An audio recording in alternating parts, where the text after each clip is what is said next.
Non.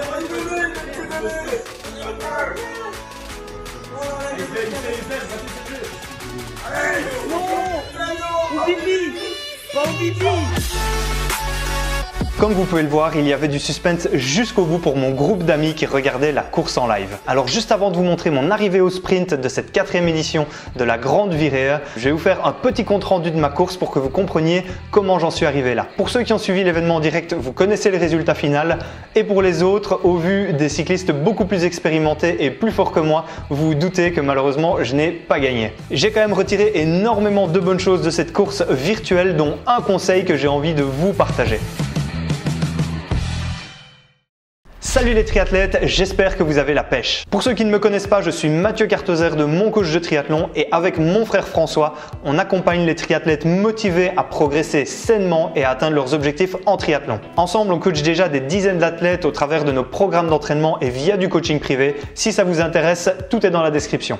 Alors dans cette vidéo, je vais vous parler de la fameuse course des youtubeurs, la Grande Virée. Certains d'entre vous l'ont peut-être manqué, mais samedi dernier avait lieu la 4e édition de cette course et j'avais la chance d'en faire partie. En deux mots, c'était un événement caritatif organisé par Alexandre Marlier qui regroupait une trentaine d'influenceurs dans le milieu du triathlon et du cyclisme. L'événement se déclinait sous forme d'une course cycliste virtuelle organisée sur la plateforme RGT Cycling qui est un équivalent de Zwift. Pour diffuser tout ça, j'étais en live sur YouTube depuis mon home trainer et on va maintenant analyser ma course ensemble. Restez bien jusqu'au bout de la vidéo parce que ma conclusion pourrait vous être très utile sur votre prochain triathlon. Allez, maintenant on passe tout de suite à la course. Avant le départ, je me suis échauffé un petit quart d'heure cool avec quelques accélérations pour être prêt et à 19h tapante, le départ était donné. Une fois la course lancée, il y a une belle échappée d'une dizaine de coureurs qui se forment et de mon côté, je reste bien au chaud avec le peloton qui regroupe les favoris. Il y a notamment le triathlète pro belge Emmanuel Lejeune et des cyclistes d'un très bon niveau comme Ciblot, Quentin Ruel, Le Petit Pignon, Mathieu Drujon et j'en passe. Alors pendant les 18 premiers kilomètres de plat, en dehors de l'échappée, c'est très calme et je profite du peloton pour m'économiser en restant dans les roues.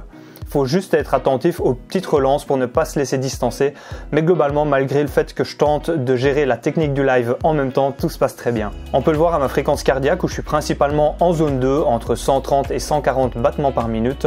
Ma puissance est plutôt faible, toujours en dessous de 200 watts. En moyenne, pendant les 17 premiers kilomètres, j'ai développé une puissance de 157 watts avec une FC moyenne de 139 BPM. Jusqu'ici, tout va bien, mais plus pour longtemps. On est à un peu moins de 30 minutes de course et je sais qu'à partir de ce moment-là, les choses compliquées vont très vite arriver. Il reste 1,5 km avant le début de la première côte et le peloton, qui je le rappelle est composé des favoris, commence à rouler davantage. J'augmente donc la puissance d'un cran pour être sûr de rester dans les roues et de profiter du drafting. On peut clairement voir ce changement de rythme au niveau des données récoltées sur cette petite section de 2 minutes 15. J'affiche une moyenne de 226 watts et une FC à 163 BPM. Au pied de la citadelle de Namur, je suis toujours avec le peloton, on voit ma fréquence cardiaque qui continue d'augmenter et là, progressivement, je vais très vite être témoin de ma différence de niveau par rapport aux autres. Je tiens l'arrière du peloton pendant quelques dizaines de mètres et puis vu qu'on entre dans un segment en côte à 5%, il n'y a presque plus de drafting et je commence avec deux autres coureurs à me faire distancer. 10, 20, 30, 40 mètres et en un peu moins d'1 kilomètre de côte, je me retrouve à plus de 100 mètres du peloton. Honnêtement, c'est le scénario auquel j'avais pensé avant la course, donc ça m'étonne pas trop que ça se produise. Alors au moment où je sens que je me fais lâcher, j'ai deux options. Soit je tente le coup pour rester avec le groupe en prenant le risque de me cramer, soit j'opte pour l'option plus raisonnable et je reste à mon rythme. C'est vrai qu'à ce moment-là, je suis 19e à plus de 100 mètres du coureur devant, pas loin de ma FC max, il reste 15 km et je fais donc le choix de m'économiser. Je continue l'ascension à mon rythme, à plus de 4 watts par kilo quand même, je me relâche pas pour autant et là progressivement je remarque que les trois coureurs devant n'ont plus le même rythme et que leur puissance a baissé. Alors c'est pratique de pouvoir voir toutes ces données sur la gauche de l'écran, donc j'utilise ça pour me motiver. Et donc là, petit à petit, je vais revenir sur ce groupe pour finalement les doubler un par un. J'imagine qu'ils se sont un peu cramés sur la première moitié de l'ascension et donc j'en profite. Une fois arrivé au sommet de la bosse, je suis 16e, content d'avoir repris 3 places et j'ai Alias Lu en ligne de mire à moins de 100 mètres. Les datas du segment qui vient de passer sont très intéressantes, donc je vais vous les partager. Ce segment de 1,9 km à 5,3% de moyenne, je l'ai parcouru en 5 minutes à une puissance moyenne de 305 watts. Alors il faut savoir qu'à mon dernier test PMA, c'est une séance dédiée pour donner le maximum sur 5 minutes et j'avais tenu 309 watts de moyenne. Donc ici, en plein milieu de la course, j'étais proche des résultats de mon test PMA. J'en déduis aujourd'hui que mon effort a peut-être été un peu trop intense et que j'allais sûrement le payer plus tard. En tout cas, sur le moment, j'étais content de mon choix d'aller à mon rythme et de laisser partir les meilleurs. Ensuite, dans la descente, je vais rattraper le coureur devant moi et on va rouler ensemble pendant environ 1,5 km. J'en profite pour récupérer un peu, laisser le cardio redescendre légèrement avant d'envisager la suite. À plus ou moins 10 km de l'arrivée, on a une portion plate de 3,5 bornes et je décide de placer une accélération pour tenter de distancer le coureur avec qui je suis et qui profite de mon aspiration. Ça fonctionne et je le distance progressivement. Une fois qu'il est 50 mètres derrière, je me sens fatigué mais bien, donc je regarde devant et je vois qu'il y a un autre coureur à 200 mètres. Dans la descente, je l'ai vu à 400 mètres, donc je me dis qu'il doit rouler un peu moins vite et que j'ai une chance de revenir sur lui. Pendant cette portion plate qui va durer 5 bonnes minutes, je suis seul et je garde le rythme avec 255 watts de moyenne.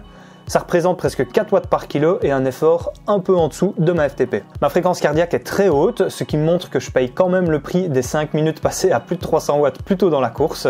J'en suis tout à fait conscient, mais il ne faut rien lâcher parce que je reviens sur Oubii qui n'est plus qu'à 60 mètres quand j'arrive au pied de la deuxième bosse. À 6 km et demi de l'arrivée, on est dans une côte avec des passages à plus de 8% et j'ai réduit l'écart avec Oubii. Sur la suite de la montée, encore une fois, je garde le tempo, c'est ce que je fais de mieux de toute façon, et je le distance d'une cinquantaine de mètres. Je suis 14e. Et là, ma grande surprise, je vois que Cyril n'est pas si loin que ça devant et surtout qu'il pousse 1 watt par kilo de moins que moi. Et depuis le début de la course, j'avais la chance de pouvoir lire les commentaires de mon live et vous étiez nombreux à me motiver pour aller chercher le gars devant. Donc porté par vos encouragements, je continue mon effort. Un peu avant le sommet de la bosse, je rattrape Cyril et il ne reste que 3 km à parcourir.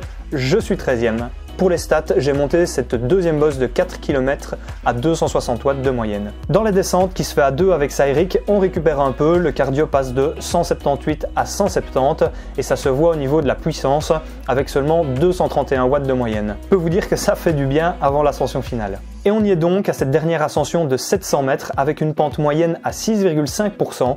Il me reste 2 minutes de souffrance pour donner tout ce que j'ai dans le sac. Mano à mano avec Cyril, on monte à du 5 watts par kilo et là je m'y attendais pas du tout, mais à 500 mètres de la ligne, je vois que Oubii et Cycle Passion sont revenus sur nous à moins de 40 mètres.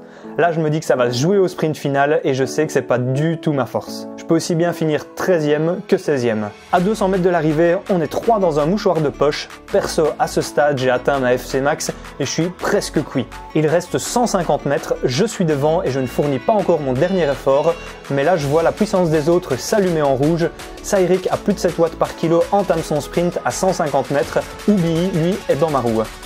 Cyril est 10 mètres devant, Oubii et moi on lance notre sprint, Oubii est plus puissant et me dépasse à 70 mètres de l'arrivée et là je donne tout ce que j'ai parce que ce serait trop triste de finir juste derrière eux sur le sprint. Oubii est à 8 watts par kilo, moi je suis juste derrière et heureusement Cyril craque à 30 mètres de la ligne et on le dépasse à la toute fin. Je termine donc 14e sur les 26 participants et au passage je fais une nouvelle FC Max à 183 BPM. Alors le résultat final a peu d'intérêt, mais cette petite bataille à 3 m'a beaucoup plu. Bon, tout ça c'était bien beau, c'était une belle course, mais je vous avais dit en début de vidéo qu'il y avait un conseil que j'en avais retiré et qui pourrait vous être très utile sur vos prochains triathlons. Ce conseil, vous l'avez peut-être deviné, c'est d'aller à votre rythme. Aussitôt que je me suis rendu compte que j'avais pas le niveau pour suivre les autres coureurs, c'était principalement une course contre moi-même, comme sur un triathlon où finalement il n'y a pas de drafting. Je suis alors resté calme et patient pour ne pas me cramer et je suis finalement revenu sur des coureurs au fur et à mesure. À vélo, il y a souvent des athlètes qui partent trop vite et vous ne devez pas tomber dans le piège d'essayer de vouloir les suivre. S'ils ont globalement le même niveau que vous, vous avez beaucoup de chances de les rattraper plus tard sur le parcours et si c'est pas sur le vélo, ils en paieront peut-être le prix à la course à pied. Sur ce, j'espère que ce compte rendu vous a plu. Cliquez sur le bouton j'aime si c'est le cas. C'était ma première course en tant que triathlète et j'espère en faire plein d'autres. Surtout, n'oubliez pas de vous abonner pour ne pas manquer les prochaines vidéos, ça fait toujours plaisir. Moi je vous souhaite un excellent entraînement avec une patate d'enfer. Je vous dis à bientôt et puis n'oubliez pas, on progresse ensemble et célébrons la magie du triathlon. Ciao ciao!